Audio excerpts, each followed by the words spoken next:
Where's Fielder? He's gone to the dogs. Welcome once again to the Gone to the Dogs podcast. Steve Fielder here with you one more time. Want to thank my good friends Rob and Frank Giddings up in Twin Lakes, Michigan, up there around Muskegon, I believe it is, for bringing us on as they do each and every week.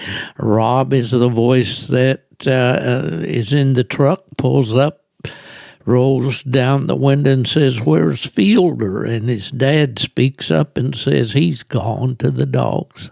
Thank you, Frank and Rob, two great friends and just really great people, just wonderful people to hunt with and to spend time with. And I'm hoping to see them.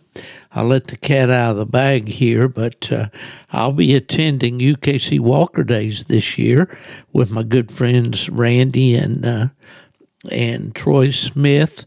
I'll be up at Randy's doing some hunting and be riding out to Walker Days with those boys. And I don't know who else is going along at this point, but looking forward to seeing a lot of you at UKC Walker Days. I can't tell you right now where the location is. I'm just riding along as I do so much anymore. But sure looking forward to that. Speaking of events, this week is, as I'm recording this, the PKC World Championship, something that I was involved with intimately for about 7 years, is going on in Salem, Illinois. I'm recording this on a Thursday, which means that's the fourth night of qualifying. The format is you go out and hunt the early round. If you win your cast, you go back late. If you win that cast, then that gives you a ticket to the semifinals on Friday night.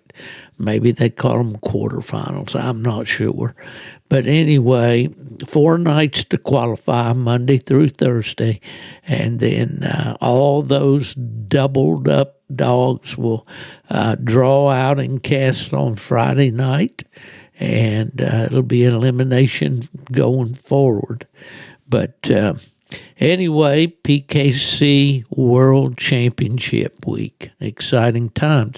Of course, the new world champion will have been announced by the time that you receive this podcast.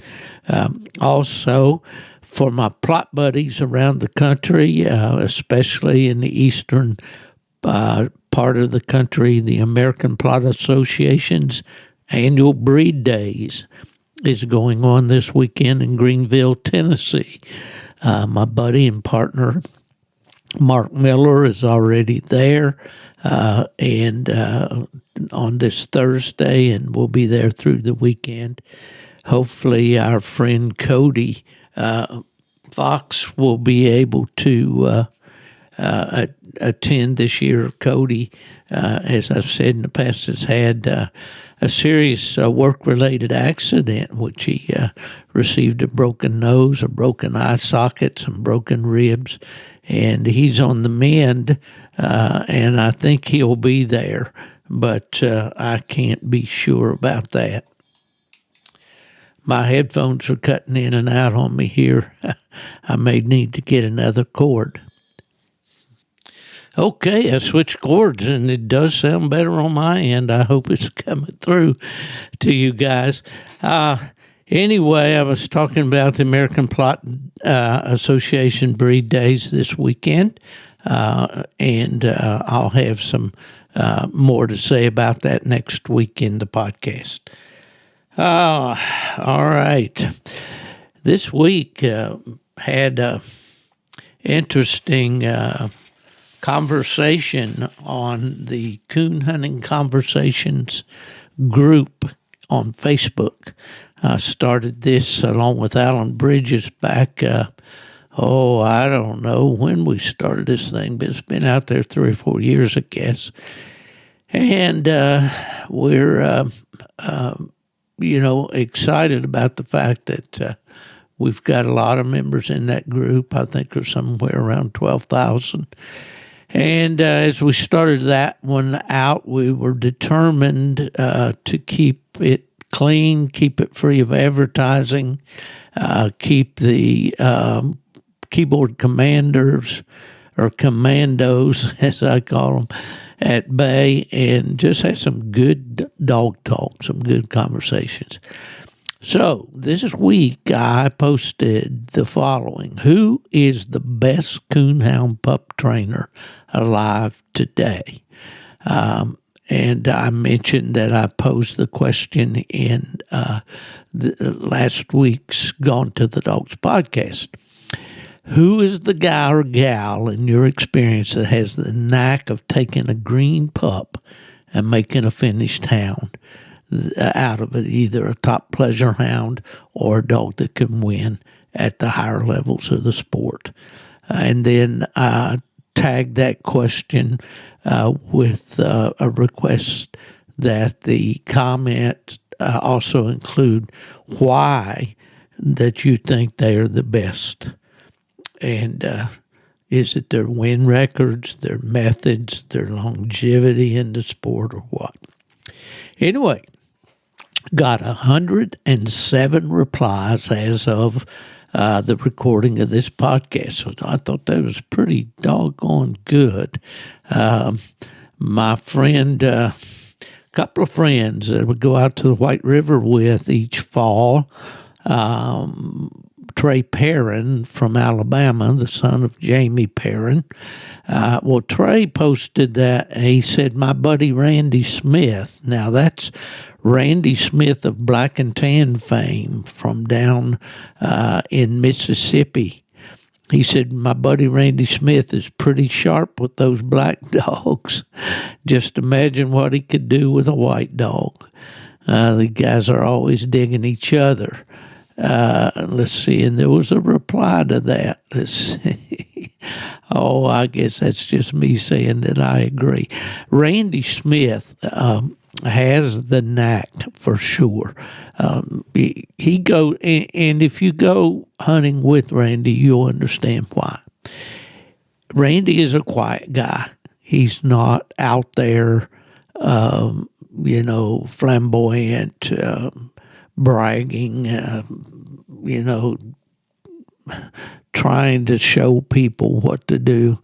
He simply goes out there and handles his dog. I've competed in a cast or two with Randy, and of course, as I said, I go each year out to the White River with him. Randy takes coon hunting dead seriously.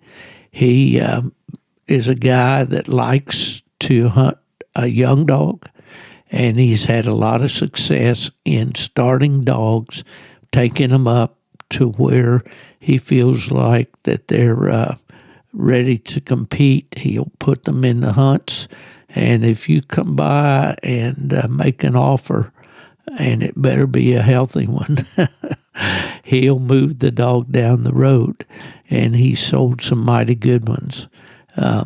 But Randy Smith, definitely a good dog man. Randy hunts a lot of young dogs. When I say a lot, he usually only has one in camp. But he'll hunt that dog up and get him polished where he's operating. And these dogs have brought some really serious money. I'm talking about 5 figures. And so anyway, Randy Smith of Mississippi, definitely a good handler and a good dog man. Rod Burns hunts a really nice black and tan called Fred. And I've hunted with him up in Pennsylvania a couple times. And Fred is the real deal, no doubt about it. And he says, now here we go with another Randy Smith. Randy Smith with the Lone Pine Walkers is always cranking out top dogs and hunting in an area where it's tough hunting.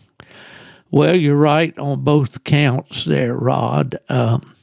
Randy Smith puts his stamp on those Lone Pine Tree and Walkers. And I've been there a couple times a year now for the last several years. And I see how Randy operates. And he definitely spends the time with these dogs. When I did the podcast last week about hounds and horses, we talked about how in the thoroughbred horse world, they keep track of the dams. They'll list the sire of a colt or filly, and then they list 4 generations of dams in their database. And I'm sure it goes back farther than that. But that reminds me of Randy. As you probably know of Randy Smith, we'll call him Pennsylvania Randy. If you followed him and the amazing success of these Lone Pine dogs, you'll see that he hunts females. You rarely see Randy hunting a male. I think he and Tom Strang, his partner, ran a stud dog named Cowboy that was out of Sackett Jr., and he's more recently had the false prophet dog out of Frogger and world champion Biffy Sue, Lone Pine Biffy Sue.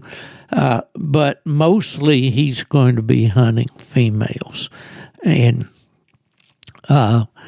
you look at the truck winners, lady, Lone Pine lady, you look at the $100,000 winner.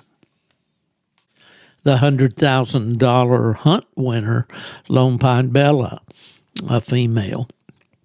You look at his female that was in several Final Fours, Lone Pine $1 Million Baby, female. His 2016 UKC World Champion, Lone Pine Biffy Sue, another female.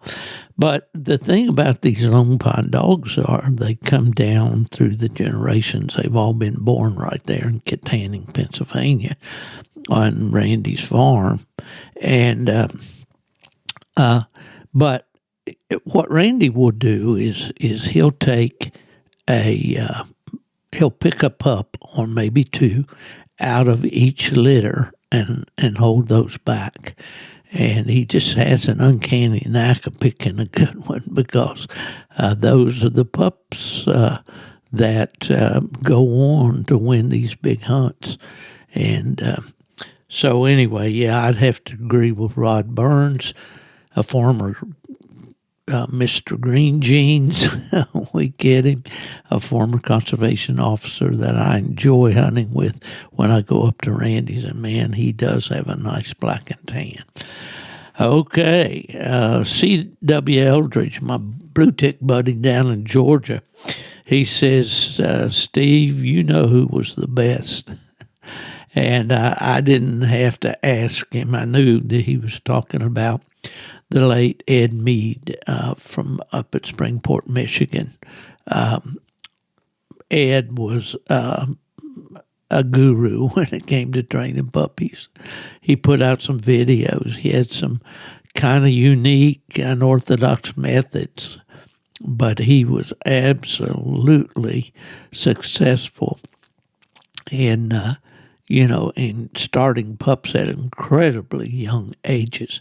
I saw so many good puppies come through Ed's place. I'd be over there and there'd be a litter there and they'd be 7, 8 weeks old, and he'd have them treeing on scent, and then they'd get up 3 or 4 months old and he'd run long drags or turn loose cage coons for them. And I've seen them run track incredibly long distances, swim ponds, and all kinds of things that you don't expect from pups that age, and see him come treed and stay treed on that coon. So yeah, Ed Mead, definitely one of the better ones. that I've encountered, and I think most people who knew Ed or ever hunted with him know that he was truly good. Eddie Muse, the black and tan man from down in Mississippi, he says that he thinks Randy Smith from Mississippi is the best that he's ever known. So there's another vote of confidence for Randy. Oh, on down we go. Alan Snedeker. We know Alan. He won the UKC World Hunt with the dog called Rock River Gap. He and Mike Parrish, his handler, he said Frank Giddings. Well, hey, no conversation about pup trainers or dog trainers would be complete without mentioning Frank Giddings. Frank has absolutely trained some of the very best in our sport and has kept generations of these dogs. And who could forget the great Sackett Jr. and so many more. And Frank Giddings for sure deserves to be in any conversation about good pup trainers. I'm not going to be able to read all 107 of these responses. Just throw some names out here. Rocky Tanner says Jerry Deal is pretty dang good. Pat Booterus says Daniel and Peyton Clipperton. They've sold many big-name, well-started pups before, and sold the pups before they became big-name dogs. And Drake Robertson says that Mark Sullivan has been making good ones for decades. Of course, we know Mark and his son Coy, PKC hunters. A lot of good dogs have come through their hands for sure. And I've always heard that Mark was good. Billy Carter goes by Trammell Creek on Facebook, says Charles Wells is as good as they get. Now, I think I know Charles, but I really can't go into a biography on each one of these. Here's a name that's been around for a long time, and I first met this guy when he was handling a red-bone dog for the late Roger Shabel, and they won the Purina competition, a dog called Famous Amos. So Timmy Dutton says Roger Gibson has been training good ones for a long, long time. He's number one in my humble opinion. Well, Timmy, I think I'd have to agree with you, and I'm sure a lot of other people would too. And Ronald Henry says that Roger Gibson is the best dog man in the country, and has been doing it for 40 years or more. Now here is is a name that you'll recognize, and gentleman that we had on the podcast not too long ago, and his brother and his son. Carl Spillane says, Chuck Dunlap, look at the last few years, Hustler, Scream, Axe, Homer, and the list goes on. Okay, so Chuck, you got a fan there in Carl Spillane, and there's no doubt that Chuck Dunlap is a good dog man. We have a fellow named David Barks. He said the best pup trainer is a good pair of boots. Well, there's a lot of truth for that, David. You have to train them, that's for sure. Now, my buddy Rusty Jones. Rusty and I have been friends for a long time. He was hunting dogs for Jess Dickerson when he was just a young fella in the PKC youth program. And we became friends back then, and I've enjoyed Rusty for sure. And he says here, the best ones are hard to find because they do it for other reasons. Nobody tells of the lake where they caught the 4-pound crappie. Certain ones need recognition, but others don't want it, if that makes any sense. Well, that's true, Rusty. Some guys don't want notoriety. They don't want to be singled out. some of them are simply, more of a humble. Some might even say introverted type of individual. It just doesn't want the public attention. Others just do it because they love it, and that's recognition enough, or reward enough, I should say. All right, so I'm going on through these a little bit, and I guess I'm digging down in the weeds a little deeper than I intended to. Jordan Gambrell says Lyle Warren is the best I've been around. Very few over the years he's had a hand in that didn't make coon dogs. All right, Lyle Warren. Okay. Monty Caldwell says Ralph Tullis is 78 years old and still hunts 5 nights a week. Man, you got it on me, Ralph, because I am 79. I suppose if I lived in a little better environs than these Florida thickets and swamps, I might be out there a few more nights a week, but I'm not sure I could hack it 5 nights a week. Way to go, Ralph Tullis. Rocky Hodge says that Terry Scherer up in northern Indiana is the man, and I'll agree Terry's a good one for sure. Jeremiah Lynch says nobody's a close second to James Wadley. James does quite a few posts on Facebook about dog training, makes some interesting points, and I've kind of been a fan of James. Jeff Philhauer says Clyde Gross is the man. Sean Maddox says Charles Wells, year after year. Okay, so you guys out there, I'm sure some of you, as you hear these names, you know them, and I can't comment one way or the other because I don't know some of these people.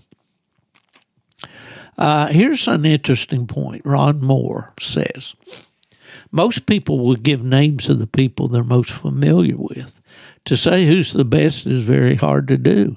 That's like saying who's the best dog without ever hunting with all of them.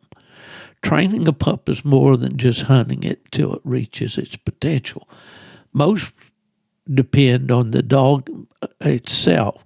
Some pups offer more potential than others.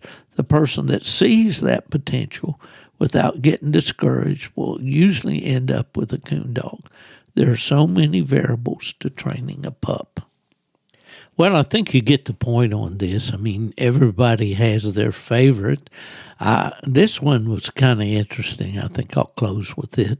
It comes from Chris Cornell, blue tick guy over in Virginia. He says, Mr. Wimp Wright in the hills of Southern Virginia has started to finished young dogs as many as anyone I've ever known. When you get a dog from Wimp, it's ready to win because it's right.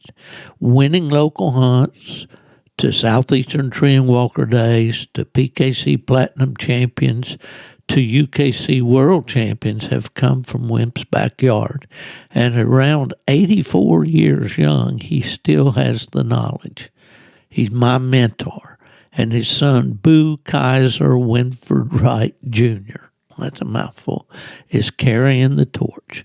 They are true dog men. Well, I think that pretty well sums up what most of us think, Chris, is that, the guys that put the time in, the guys that spend a lot of time with their dogs, I would say that most of these trainers are not heavy-handed, demanding type people.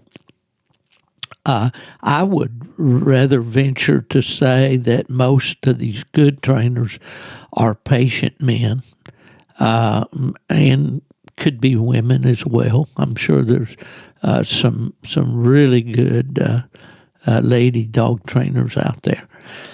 But anyway, spending time with the dogs, loving dogs, I think that's the key. You love the dogs, you love the sport. And that's kind of a segue into something I wanted to talk to you about a little bit here. at my age, and it's no secret that this year in the fall I'll be 80.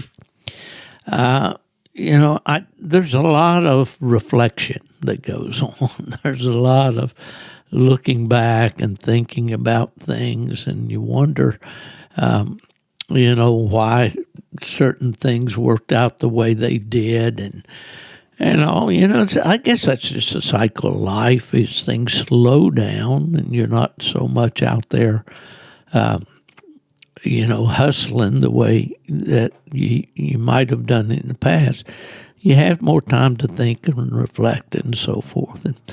And I've often asked myself, and I'm sure many of you have done the same thing, is, what was it about this sport, about this hobby, this obsession of hunting with hounds that appealed to me so much that I made it my life's work, and that I've, loved it from the first time I can remember going until the last time I went, and I'm certainly looking forward to going here within a few days again. Just what is it that brings us into the sport? With me, of course, I've said many times, my father brought me into the sport. For many of you, it was a relative, a father, a grandfather, an uncle, a cousin, maybe a high school friend. Someone else introduced you to the sport. And there was definitely something about it that struck a nerve, so to speak, or captivated you, so that you wanted to continue it for many cases, for a lot of us, for several years, decades even. And that's a tough one, to try to peel back all the layers of the onion and figure out just what is it down deep, that keeps us involved in this sport. And time again, we say the people, but, there are people everywhere. All kinds of things. You could meet people at a bowling league, or you can meet people in the military, or you meet people at church. There's a lot of ways that you can meet people and become friends with them, and but there's usually something that you do together that kind of forms a bond. Whether it's a fishing buddy or, as in our case, a hunting buddy. And I've said so many times over the years, one of the greatest assets to a coon hunter is having a good hunting buddy, having someone that enjoys the sport as much as you do, and hopefully is as eaten up by it as you are. And I've had some friends like that, still do, and I've introduced several of them to you here on this podcast. But anyway, looking back for me, if I sit down in my easy chair and prop my feet up and let my mind wander a little bit, for me it's always been the dogs. I've loved dogs since I was very, very small. I may have mentioned we went one time to visit a relative of mine. I think it wasn't my immediate relative. It was a relative of my, how was it? My uncle's wife, my Aunt Gay. Her brother lived in a little town called Clinchco, Virginia. And for some reason we went there and we stopped and visited with them a while. And I can remember that they had I would say probably 8-week-old, 9-week-old, black and tan, old-fashioned, long-eared black and tan puppy That puppy made a lasting impression on me. A hound with that kind of ears. I mean, you know the kind. If you've seen the old pictures, I mean, you can stretch their ears out, and you know, even at that age, it was probably more than a foot from tip to tip. But anyway, that hound, you know, and then later on, my folks gifted me with a beagle puppy, named her Cleo. I've spoken of her here. And I'm not going down the long list of all my favorite dogs. Just suffice to say, hounds especially have always intrigued me. I enjoy them so much. And even in retirement, when I'm sitting around the house here, we've got a couple of dachshunds, and they're just little hounds, is what they are.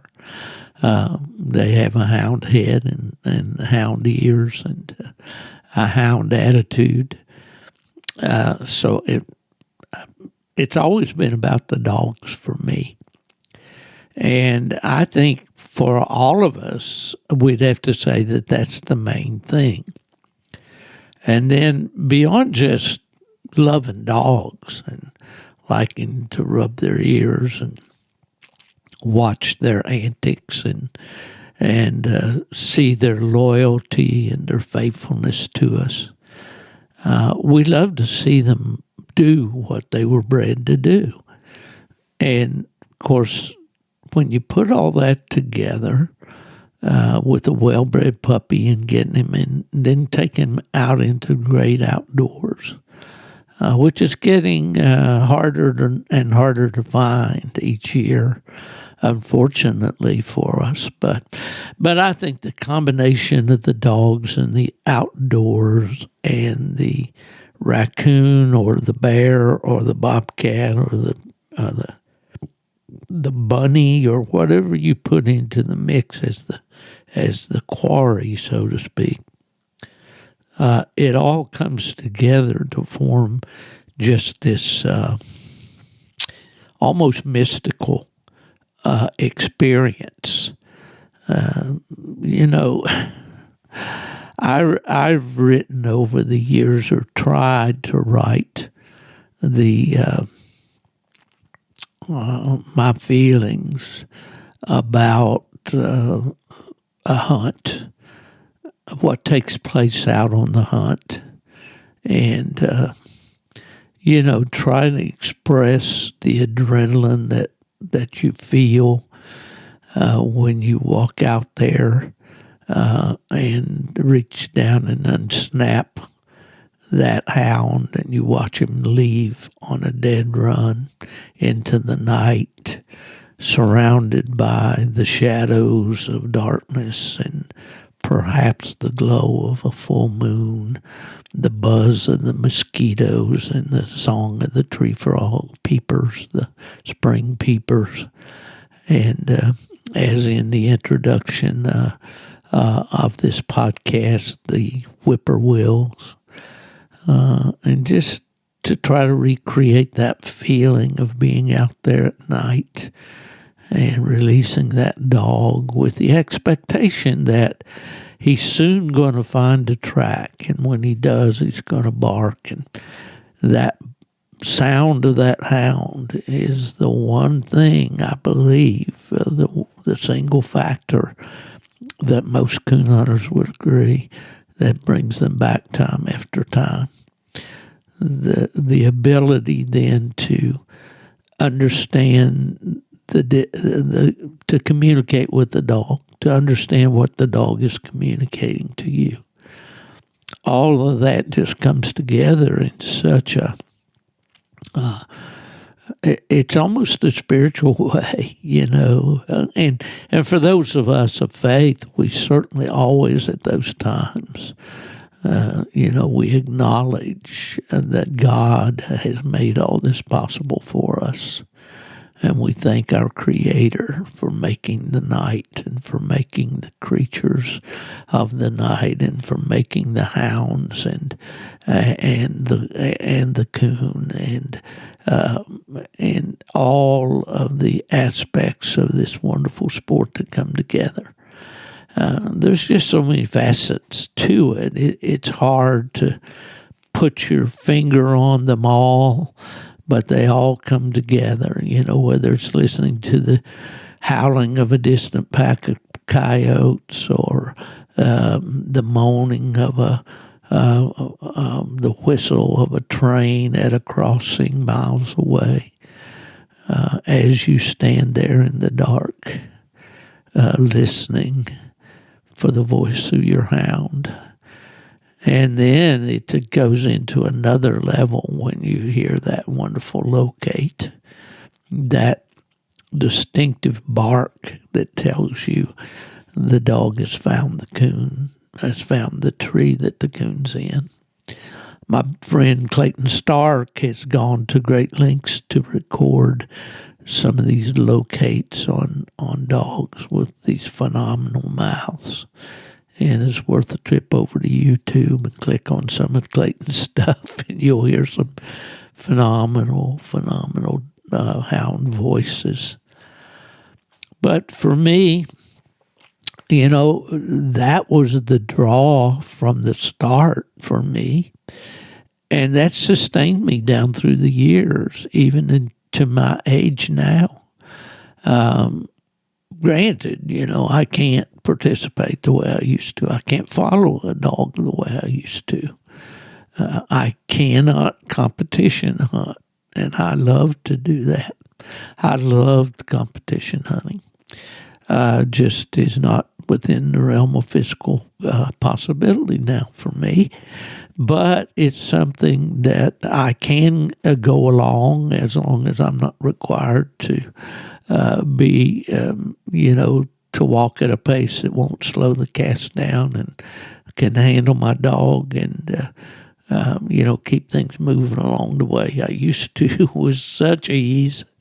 And now I just have to say, boys, I can't do it anymore, but still love it just the same. And I guess I always will.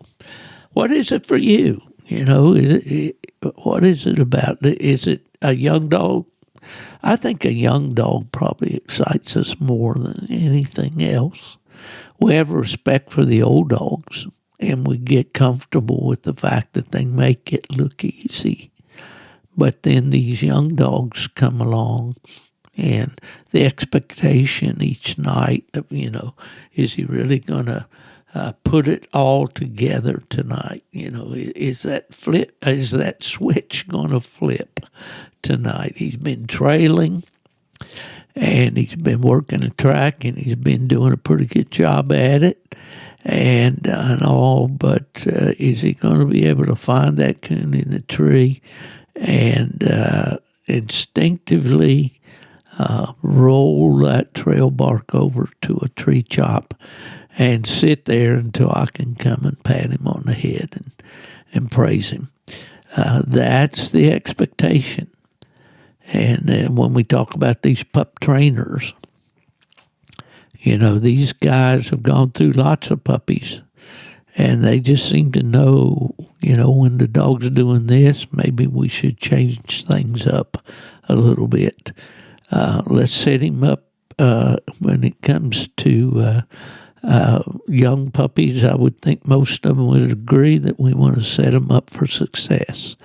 And that means perhaps putting feeders out or taking them to areas we know that are inhabited by coons and giving them opportunities to run hot tracks and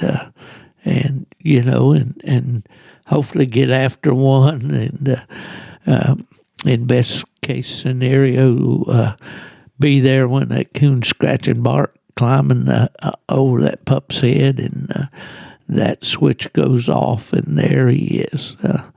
And it's just a great, great feeling. But anyway, whatever it is there's something that once we get involved with this, for some of us now, not all of us do. Some are one and done. How many times have I taken people coon hunting and they say, yeah, that was fun, but man, that's too thick, too rough, too many bugs, too much walking, on and on, it goes. But for those that, we've listened to many guests on this podcast say that, I went that one time and I was hooked. So, anyway, so we go from talking about trainers to talking about what has kept us in the game. It certainly hasn't been monetary rewards. It's and the game has changed so much. I was just looking, when I grew up there in southern West Virginia, we didn't have very many coons, but we had a coon hunters club. And mostly what we did for activities is we had field trials and we had water races and treeing contests. And a little later on, we started having what we call wild coon hunts, and we kind of went by the rules of the registries, which at that time, the main one was UKC. And early on, I became involved in the club. They let them talk me into being the secretary-treasurer of the club when I was just in high school. It was a pain. I had to do all the advertising. I had to order the trophies and ribbons. I had to put the ad in the magazine and in the local newspaper, because that's how most of the hunters in my area, we had a little classified ad section in the back of the local newspaper. And we'd put an ad in there. And I'll remember them well. It said Wild Coon Hunt, Southern West Virginia Coon Hunters Association, Stanford Union Hall. Put a time and a date. And for more information, call. And that's kind of how we advertise. And, it's kind of crazy considering how few coon we had there in those mountains. Now, we're talking a coal mining area of West Virginia. There's no big wide cornfields and big river bottoms. What we had is cold running swift creeks, maybe a little cow path up the side of the creek. You could hardly hear the dogs strike for the water running. We didn't have tracking collars. We didn't have any way really to keep up with the dogs, except to know that if we turned them up the creek, that's the way they're going to go until they decide to come back down. Oftentimes you'd hear them strike, and you'd hustle to get closer to them because you knew they were more likely going to leave the creek and go uphill, either to the right or the left, and you wanted to be able to hear them. And a lot of times you could hear them pulling, as we call them, pulling out that face of that mountain, and then they'd go out of hearing, but we knew which way to go. But that was all the direction finding we had back in that day.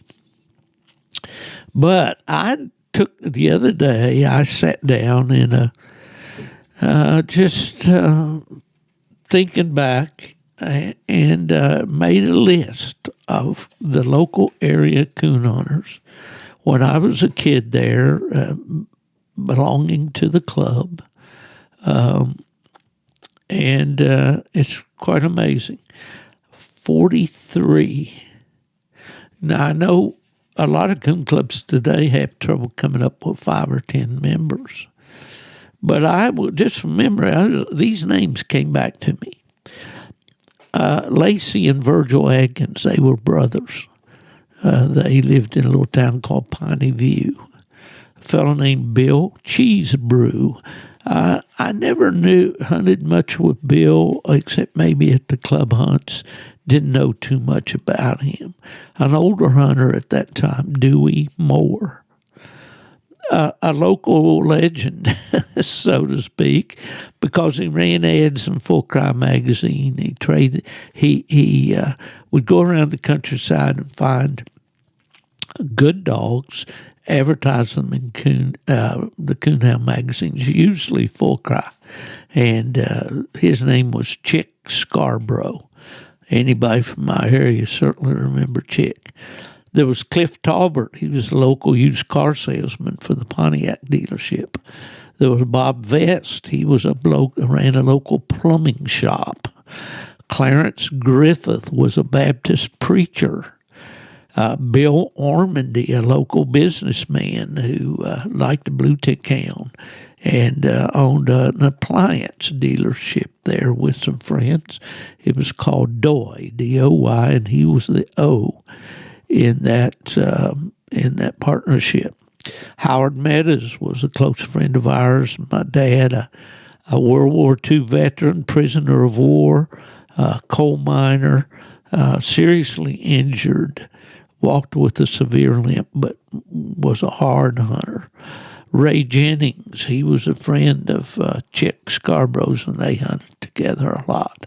Dickie Todd, a younger fella, Billy Vaughn, they were both from the same part of the area out in that Piney View area. Bill Booth also, I believe Bill might have been he was some kind of a salesman, maybe insurance, I'm not sure what.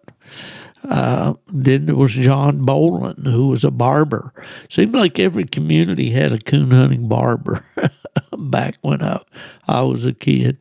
Sid Lilly, man, I tell you what, Sid Lilly had a dog named Lobo, and I told the story on one of my early podcasts about old Lobo and the Ramsey boy who couldn't quite talk plain and called him Wobo.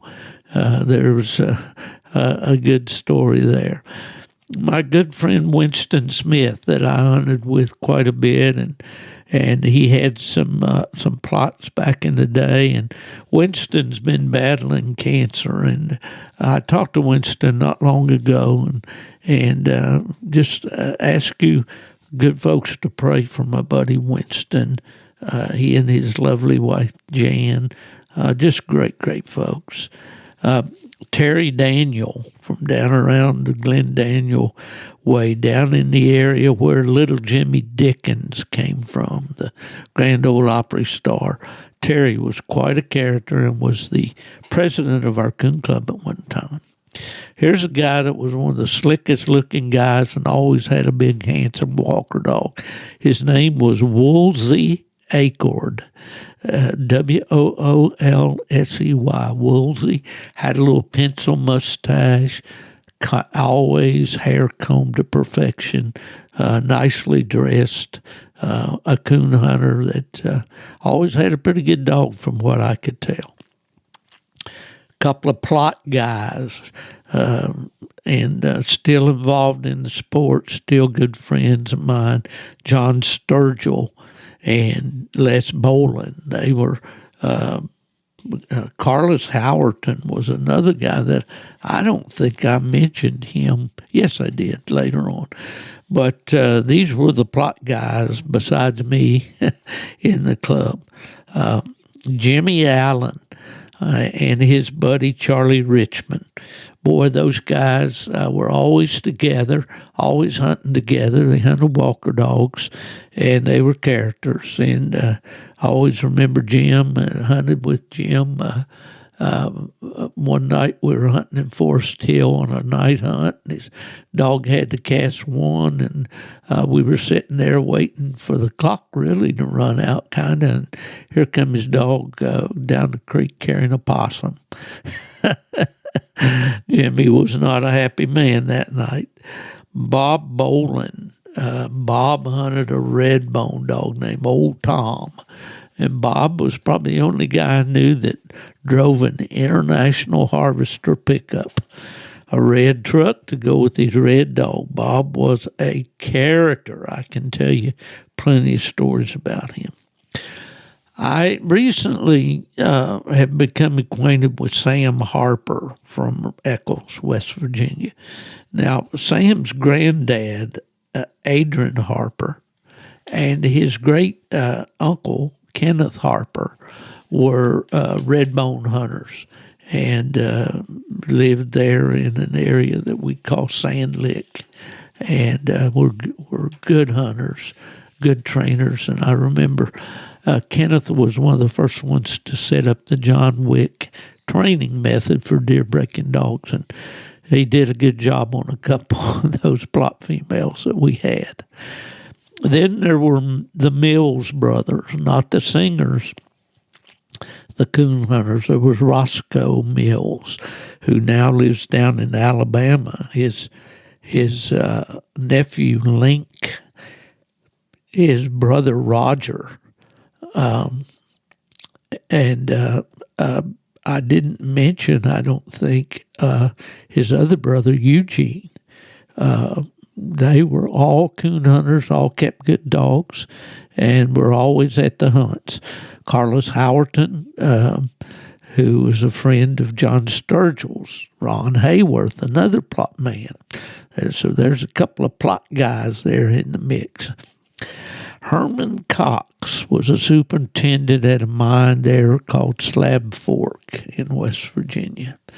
Herman was one of the most interesting guys to hunt with, just a real prince of a guy, and always had a good hound. And we'd go hunt way back on Camp Creek State Forest sometimes, and we'd be out there walking half the night, and it would be late, and we'd get back to Herman's truck, and he had a camper shell on the truck, and he'd pop that thing open and reach back there and pull a cooler out on the tailgate. He'd open that thing up, and he had a grocery store in there. He had that, he called it miner's ham, that thick sliced bologna, a big fresh tomato, some, as we say back home, light bread, mayonnaise, a jar of mayonnaise, mustard or whatever, any kind of thing you can imagine. And after you walked half the night in those mountains and you get back to the truck and get a feast like that, you don't forget it. Herman was a great guy, and I really loved to hunt with him. Junior Farley was the guy that I told the story about Lead, about his dog, where Junior would call his dog, and he'd be running a fox at the end of the cast, and Junior would say, "Oh, heck, just leave him. He'll be on the porch in the morning." So anyway, Junior, he was a character.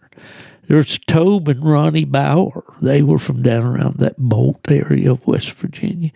And here's Eugene Mills. I did mention him. I thought I'd forgotten him.